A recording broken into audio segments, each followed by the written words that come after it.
নমস্কাৰ প্ৰিয় বন্ধু বান্ধৱীসকল, তোমালোকে ইতিমধ্যে গমেই পাইছা যে তোমালোকৰ পূৰ্বৰ জেনেৰেল সায়েন্সৰ কুৱেশ্যন পেপাৰ লিক হোৱাৰ দৰে তোমালোকৰ অসমীয়াৰ কুৱেশ্যন পেপাৰো লিক হৈছে। সেইকাৰণে অসমৰ মুখ্যমন্ত্ৰী ডক্টৰ হিমন্ত বিশ্ব শৰ্মাদেৱে টুইট যোগে জনাই দিছে যে তোমালোকৰ অহাকালিৰ যিটো MIL এক্সাম আছিল সেই এক্সামটো পষ্টপন কৰা হৈছে, কেঞ্চেল কৰা হৈছে।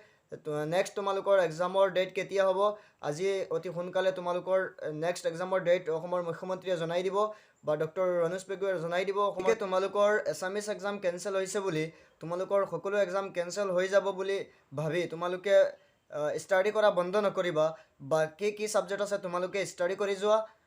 অতি সোনকালে তোমালোকৰ নেক্সট ডেটটো আহিব আৰু নেক্সট ডেটটো অহাৰ লগে লগে আমি তোমালোকক ভিডিঅ' বনাই জনাই দিম। তোমালোকে যদি অতি সোনকালে জানিব বিচৰা তেনেহ'লে এই চেনেলটো ছাবস্ক্ৰাইব কৰি কাষত থকা বেল আইকনটো প্ৰেছ কৰি দিবা। আৰু তোমালোকে চিন্তিত নহয়, ছ'চিয়েল মিডিয়াৰ পৰা দূৰত থাকি তোমালোকে এতিয়া তোমালোকৰ নেক্সট যিখন কিতাপ এক্সাম আছে সেইখন তোমালোকে ষ্টাডি কৰি থাকা।